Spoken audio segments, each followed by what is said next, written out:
नमस्कार दोस्तों, जय श्री रघुराज। मैं राघवेंद्र प्रताप सिंह, सक्रिय सदस्य जनसत्ता दल प्रदेश बिहार।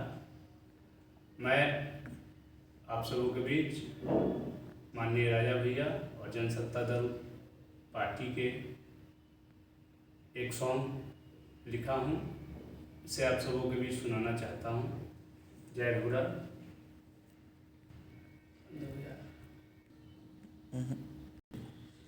बहुत बेर जनसत्ता सरकार बनी अब की चुनौआ में।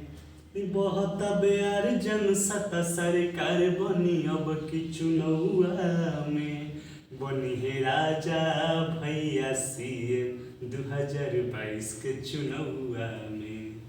बनी है राजा भैया सीएम 2022 के चुनौआ में। सपा के देखनी, बसपा के देखनी भाजपा पार्टी के। जनसत्ता के आगे अब की केहू नहीं हवा ठाटी हो। सपा के देखनी, बसपा के देखनी भाजपा पार्टी हो। जनसत्ता के आगे अब की केहू नहीं हवा ठाटी हो।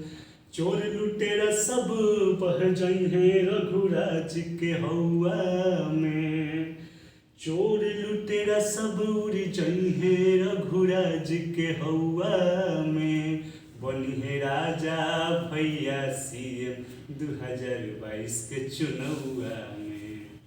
बनी है राजा भैया सीएम 2022 के चुनौआ में।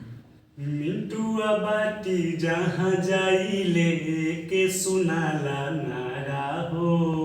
राजा भैया जिंदाबाद के लइको पढ़ेला पहाड़ा हो।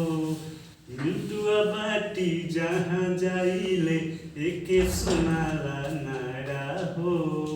राजा भैया जिंदाबाद के लइको पढ़ेला पहाड़ा हो। जान गइल जनता कुछ नइखे राखल घूम घुमौआ में। जान गइल जनता कुछ नइखे राखल घूम घुमौआ में। बनी है राजा भैया सीएम लोग कहत रे गौआ में। लोग कहत